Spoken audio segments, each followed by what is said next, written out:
racetrack. Incidentally, it was Stefan Ortelli who was going out in that second place car, the one that Alan McNish has done such good work in. And meanwhile, that's just about, I suppose now, about 3 minutes behind the leading car. So Johnny O'Connor, of course, with a huge history of racing behind him. He was the runner-up in the pit, so it's now got its outlap. We're on board here with the DAMS Cadillac number 3. And I must say, this picture isn't too bad. It's, we've been lacking onboard pictures all during the race. We finally got something back. It's still Franck Montagny in the car. And I must say, he's in the groove. He's driving it very well. This is a very good example of just how good a Cadillac can be when it's actually set up nicely and it doesn't have problems. They run very well. That Northstar engine is certainly very reliable. He's chasing a Panos. He's just coming out onto the pit straight here. He's come through the Ford chicane. There's the grandstands on the right. We're sitting on the left there at the top of that building. And he's coming up here. We've gone through this lap before. He's gone into the Dunlop curve now. He's trying to get past one of the Dragon Panoses, isn't he? Yes, that's exactly right. He'll probably won't get past it until they get down to Turk Rouge, if he's lucky, because those Panoses have got plenty of power. Over the Dunlop hump, coming down into the S's. There's the Ferris wheel on the left. That's where all the fun and games take place at Le Mans, on the left-hand side of our picture. Swings it through the S's, accelerates in 5th gear, up to Turk Rouge. This is a quick bend. You get onto this at some speed. Now, will he catch the Panos up, or will the Panos pull out on him? I think it's pulling out on him. Well, I think I saw off the air, but we also see some of these speeds coming through on other monitors. That Dragon Panos going past the DAMS machine there. I didn't see that. I didn't catch that. Here they are past the Hunaudière. Is that the right pronunciation? Yes, Les Hunaudières. That's a restaurant on the left there, very, very famous. You can sit in that restaurant and watch these cars go by. And the windows rattle, don't they? And the food isn't very special these days. Not only do the windows rattle, but he's caught him up under braking into the chicane there, but now they get back on the straight. Is he going to draw away? The best thing he can do is draft him. In other words, get as close to the back of that car as he can to lessen the air pressure on his own car and get himself a draft along the straight, pull out at the last second, stamp on the brakes and try and get by him. Oh, I think he heard me. Yeah. And of course that's nice because you've got Ford V8 power there, of course, against the Northstar V8 power. Yes, I have to say that Northstar engine, excuse me, I'm used to saying DAMS Lola. It was DAMS Lola last year. It's DAMS Cadillac this year, car number 3.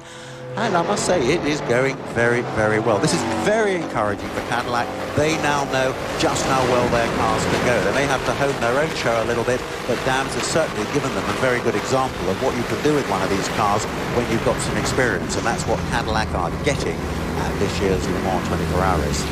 Now, interestingly, all these cars, these prototypes, are all open cars. Last year, of course, the Toyota, which led for so long, was a GT car. Now, the Le Mans regulations still allow you to have a top on the car, but I think everyone's come to the conclusion that this is perhaps a better solution. I think so, because the closed car may do a quicker lap on a one-off basis, but they're hot and stuffy and somewhat claustrophobic to be in. If you ask the average race car driver what he prefers, these guys are all large part Formula drivers. They like open cars. They can get whatever fresh air's going. And also, you've got much better vision. In the old days, before you had the chicanes, a closed car was perhaps more of a necessity because you had to get some monumental speed up down the straight in order to do a decent lap time. But with today's modern aerodynamics, these open cars are hardly slower than the closed cars, and there's a lot less to go wrong. Certainly, you don't have things like windscreens popping out. You saw on that Viper that went into the guardrail there, it just completely broke up, and the windscreen popped out, and it's not much fun looking through one of those windscreens when, in fact, it's raining, as we know.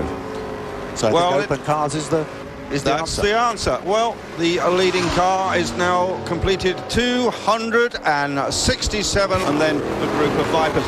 Well, with me, one of the world's most respected automobile stylists, and also a man who's been working here on the BMW we saw racing. This is Peter Stevens. Now, Peter, I think I'm correct. When Audi first went into this project, you were involved, yes?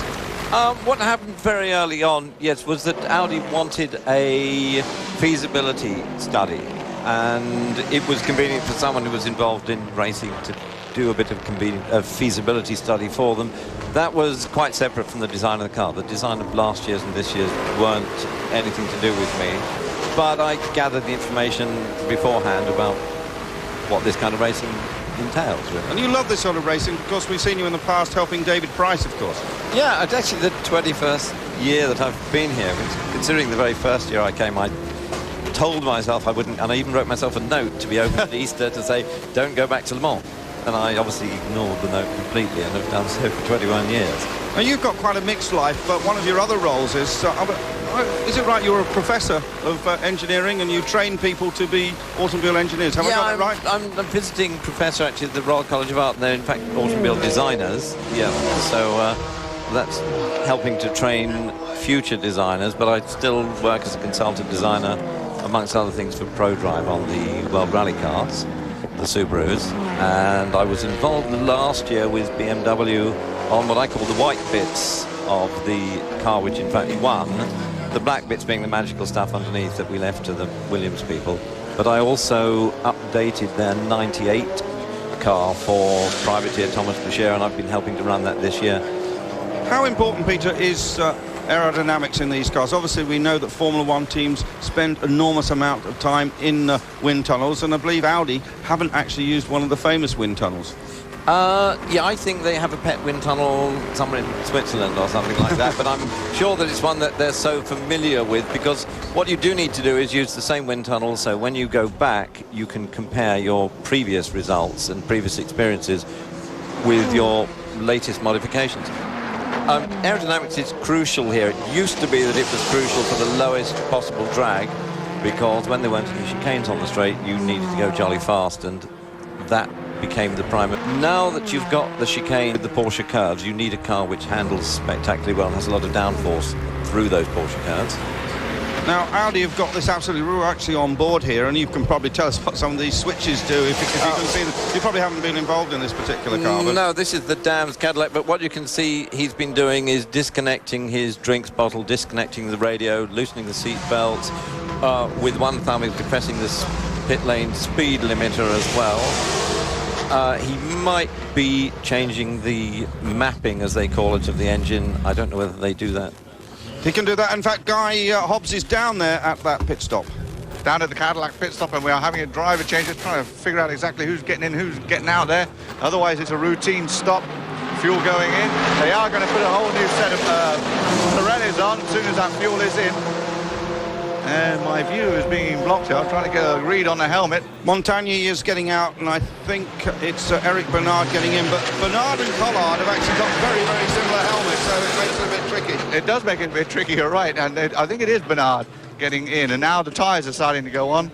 The fronts first in this case. As I mentioned earlier, some of these guys, some of the systems, they do one side first, or they'll do the rears first. In this case, the DAMS team choose to do the fronts first. Now it's actually Collard in the car. I've got Calvin Fish here who's joined us. I'm going to be signing off in a minute. And I'd just like to thank Peter for coming up here, Peter Stevens. But just first, how are you reading this race now? Audi, of course, have dominated it. Can they be beaten? I don't think they can be beaten. It's possible, of course, that, you know, something silly will happen and they'll slide off or someone will slide into them. We think of Toyota last year where they're in a similar position. Well, exactly right, yes, and that absolutely can happen. It's extraordinary. During the last half hour of the race, you can have every kind of drama. I wouldn't begin to guess, for a start, which of those three Audis. I have a suspicion Reinhold Jost would like number 7 to win, but it's obviously, at the moment, not in position to do so, being 3 laps back, because he's won 4 times with the number 7 on his car. Peter Stevens, thanks very much for joining us up here. You'll probably be going back to your pit. That BMW's had a torrid time, actually. No, since we're out, I'll be going back to the motorhome and having a bit of decent lunch in a wee bit, actually. Yeah, I know you like your lunch. Thanks very much. Thank you. Indeed. Well, this motor race continues here. The Audis, of course, first, second, third, as they've been for much of the race. Then it's Cadillac, then it's the Courage, the number 16 car. That is doing well, the Peugeot engine machine. And then we've got the first of the Japanese Paynozzes, and then the number 12 Paynoz, of course, the Mario Andretti car. Apparently the Goober fix worked. And one of the interesting things with this onboard, when he starts going in a straight line here, right about where the glove and the driver's suit meet, you'll see it's a carbon fiber line. And basically now in these cars, and certainly the Audi utilizes it as well, even though it's a side-by-side two-seater, the driver sits in very much a Formula One-like cockpit survival cell. They've stepped up that part of it. One, it helps with safety. Two, it can't hurt stiffness. Oh, absolutely. I think it really gives the tub a lot more torsional rigidity, and that's what a race car is all about. You need something that's really stiff, allow the suspension to do the work, not have that tub and monocoque flexing around. And the other factor is a huge safety factor. Of course, with the G-loads that these cars are pulling now, you need that lateral support. They have to have some place that the driver can put his shoulders in there, firmly hold him in the car. If you just had it open across, it'd be like driving on a bench front seat in the car, and you can't get enough lateral support. That was the first of the chicanes here on the Mulsanne, and now the long blast up to the mirror chicane that will bend off to the left. And while we are on board right now with Emmanuel Collard in the DAMS machine, let's go down to Dorsey with the principal of the team. Jean-Paul Drio, you're the owner of DAMS and all. You have two cars here, one on the track. It's been a tough day. Yeah, it has been very tough, especially at the beginning of the race, because my car number 4 caught fire, I think, in the straight. It's an electrical problem, but apparently now it's fixed by coming back twice to the pit, and now it's on the track, and the driver seems to be happy with it. Well, we see Don Panos has come over to have a word with you. What was that about? Yeah, you know, I am a great friend of Don. We are always very close together, even if I don't have his... Obviously, he's trying to figure out how we can make the next headline in the on-site Audi paper. Well, believe me, at this stage, with the dominance that Audi has had here, even though they've had some problems, you start getting your butterflies really going now, because you can see the result out there. You can feel it. You can see that trophy sitting up on that stand down there, and you know what it means. And the longer it goes, the more pressure is going to build on Audi.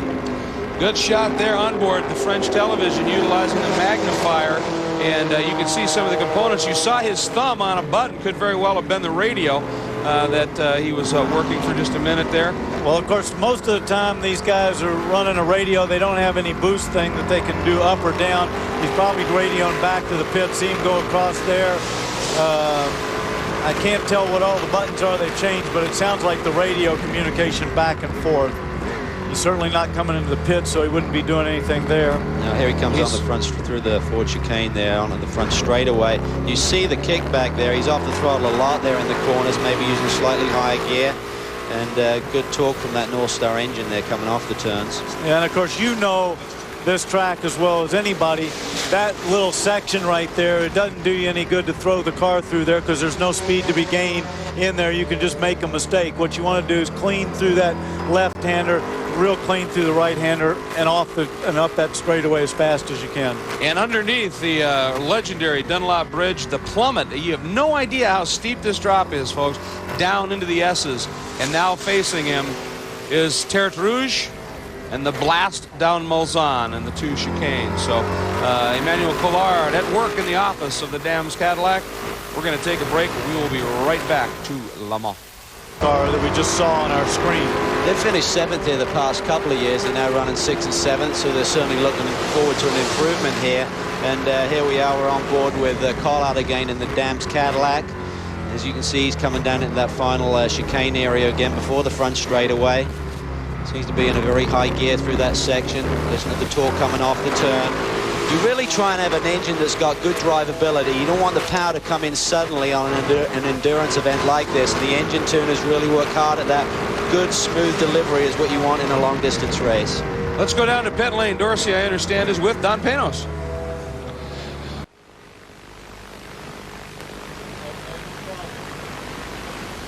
Welcome back to Le Mans, and we're going to go right down to the pits where I understand Guy Hobbs has found Pierre-Henri Raffanel. Yes, he just stepped out of the 12 car, and yeah, there's a little bit of damage to the right front.